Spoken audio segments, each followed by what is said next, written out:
آپ پہلے بچے کے قرآن کریم کی تلاوت کو سنیے، اتنا خوش دلانی کے ساتھ اچھے اور پیارے انداز میں قرآن کی تلاوت کر رہا ہے. آپ سنو گے تو آپ کی ایمان کو تازگی ملے گی.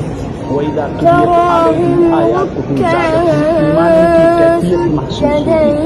آپ غور سے سنیے.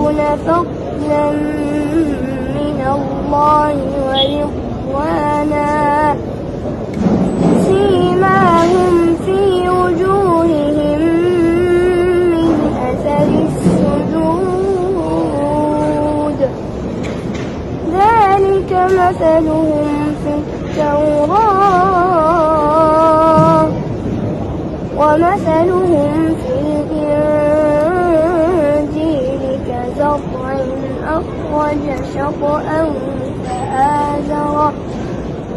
فآزره فاستغلظ فاستوى على سوقه يعجب الزراع ليغيظ بهم الكفار وعد الله الذين آمنوا وعملوا الصالحات منهم مغفرة وأجرا عظيما.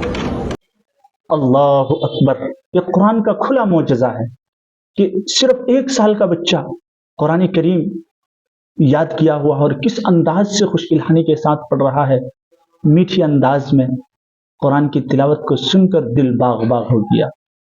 یہ قرآن کا معجزہ تو نہیں اور کیا ہے. یہ پوری دنیا کو چیلنج ہے کہ اتنی موٹی کتاب قرآن کریم ایک 2 سال 3 سال کے بچے کے سینے میں اتر جاتا ہے. یہ پوری دنیا کو چیلنج ہے کہ کوئی اتنی موٹی کتاب حفظ یاد کر کے سنائے. میری طرف سے ان کو بھاری انعامات سے نوازا جائے. اب اس بچے نے کس قدر قرآن کریم کی تلاوت کی ہے. آپ بتائیں، آپ بھی اپنے بچوں کو حافظ قرآن بنائیں گے؟